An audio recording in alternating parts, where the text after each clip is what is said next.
नमस्कार, जीजे education point में मैं गार्गी गुप्ता आपका स्वागत करती हूँ। आज हम पढ़ेंगे व्याख्यान प्रदर्शन विधि, जो यूजीसी नेट के पेपर 1 और 2 शिक्षा शास्त्र, मनोविज्ञान, पीजीटी शिक्षा शास्त्र, पीजीटी मनोविज्ञान, बीएड, एमएड आदि कॉम्पिटिटिव एग्जाम्स में आते हैं। स्टार्ट करते हैं आज के विचार से। जिंदगी की सुंदरता इस बात में नहीं है कि हम कितना खुश रहते हैं, बल्कि इस बात में है कि कितने लोग हमसे खुश रहते हैं। वीडियो स्टार्ट करते हैं। उससे पहले हम पिछली वीडियो में दिए हुए क्वेश्चन को देख लेते हैं, उसका आंसर क्या है। पिछली वीडियो व्याख्यान विधि से रिलेटेड थी, जिससे मैंने क्वेश्चन पूछा था आपसे, व्याख्यान विधि किस स्तर के छात्रों के लिए उपयोगी विधि है। तो इसमें आंसर होगा आपका उच्च स्तर के छात्रों के लिए। व्याख्यान प्रदर्शन विधि, इस ये दो शब्दों से मिलकर बनी। पहला है व्याख्यान और दूसरा है प्रदर्शन।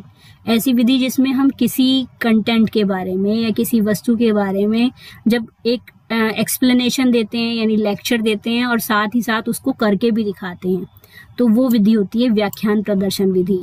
इसके बारे में क्या कहा है, किसी घटना, परिस्थिति, वस्तु आदि को दृश्य रूप में विद्यार्थियों के समक्ष प्रदर्शित कर उसे स्पष्ट करना ही इस विधि का ध्येय होता है। इसके गुण और दोष क्या हैं?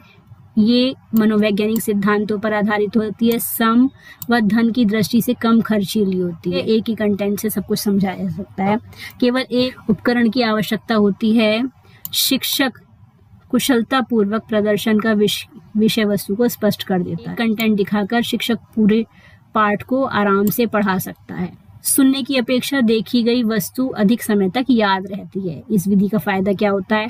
देखिए, एक चीज तो हम सुनकर कर रहे हैं और एक चीज को हम देखकर कर रहे हैं, यानी कि कोई हिस्टोरिकल मॉन्यूमेंट है, उसकी पिक्चर आपको दिखाई जा रही है और केवल एक हिस्टोरिकल मॉन्यूमेंट के बारे में बताया जा रहा है। तो कौन सी चीज आपको ज्यादा याद रहेगी? जिसकी पिक्चर आपको दिखाई जा रही है वो चीज आपको ज्यादा याद रहती है। तो ये अधिक समय तक याद रहने वाली विधि है। इससे विद्यार्थी वैज्ञानिक विधि द्वारा वैज्ञानिक सत्यता की ओर प्रेरित होते हैं। इसके दोष क्या हैं? इसमें करके सीखने के सिद्धांत की अवहेलना हो जाती है। टीचर केवल प्रदर्शन करते हैं लेकिन बच्चों से कोई काम नहीं कराया जाता है इसमें, तो इसलिए करके सीखने का सिद्धांत की अवहेलना होती है। विद्यार्थी केवल रुचिकर प्रदर्शन में ही सक्रिय है। जो चीज बच्चों को देखने में इंटरेस्टिंग रहती है, जैसे जादू का खेल है, तो बच्चे उसे देखने में इंटरेस्ट लेते हैं, लेकिन यदि उन्हें कोई बोरिंग चीज दिखा दी जाए तो बच्चे उस चीज़ को देखना नहीं चाहते। कई बार बहुत सारी चीज़ें ऐसी होती हैं, जैसे कि ओपेरा म्यूज़िक है, बहुत सारे लोगों को पसंद होता है लेकिन बहुत सारे लोगों को पसंद नहीं होता है ना। तो यदि ओपेरा म्यूज़िक की क्लास में ही बिठा दिया जाए तो बच्चे उसमें बोर होने लगते हैं ना कई बार, तो ऐसा भी होता है। शिक्षक केंद्रित विधि व्यक्तिगत भिन्नता के सिद्धांत की अवहेलना करती है। इसमें व्यक्तिगत भिन्नता को ध्यान में नहीं रखा जाता, क्योंकि सब लोग अलग अलग नेचर के, अलग अलग प्रकृति के होते हैं, अलग अलग व्यवहार के होते हैं। तो इसमें बस प्रदर्शन एक ही तरह से करके दिखाया जाता है, इसको अलग अलग नजरिए से नहीं समझाया जाता। प्रदर्शन पूर्व तैयारी ना होने से या उपकरण के खराब होने से शिक्षण कार्य प्रभावी होता है। हम इस विधि में डेमोन्स्ट्रेशन से पहले तैयारी नहीं करते कि हमें किस तरह का डेमोन्स्ट्रेशन करना है, या फिर हमारा उपकरण एट अ टाइम खराब हो जाता है, कोई शॉर्ट सर्किट हो जाता है, या किसी भी प्रकार के उपकरण में कोई दोष या कमी आ जाती है, तो क्या होता है, हमारी टीम इनइफेक्टिव हो जाती है। शिक्षक द्वारा कठिन भाषा का प्रयोग किया जाना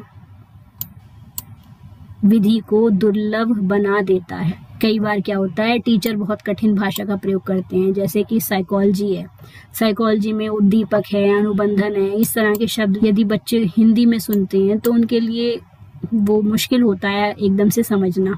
तो लेकिन व्याख्यान विधि में जब हम मनोविज्ञान में प्रयोगों को करते हैं तो उन सारे शब्दों को उन्हें सुनना पड़ता है, तो कई बार वो विधि जो होती है उन्हें समझ से परे हो जाती है, समझ से बाहर हो जाती है।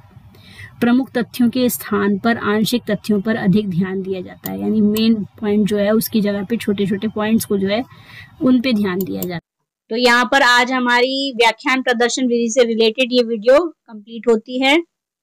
इसमें बहुत कुछ है और भी देखने के लिए, लेकिन हमने इसमें बहुत शॉर्ट में केवल गुण, दोष आदि को बताया है। अब हम देखेंगे व्याख्यान प्रदर्शन विधि से रिलेटेड क्वेश्चन को। जिसका आंसर आपको देना है। प्रश्न है, व्याख्यान प्रदर्शन विधि में किसका प्रदर्शन किया जाता है? व्याख्यान का, चार्ट, मॉडल आदि का, फिल्म का या निबंध का? आपको आंसर कमेंट बॉक्स में लिखकर बताना है। वीडियो देखने के लिए थैंक यू। मिलते हैं नेक्स्ट क्लास में। वीडियो पसंद आई हो तो लाइक, शेयर एंड सब्सक्राइब कीजिए। धन्यवाद।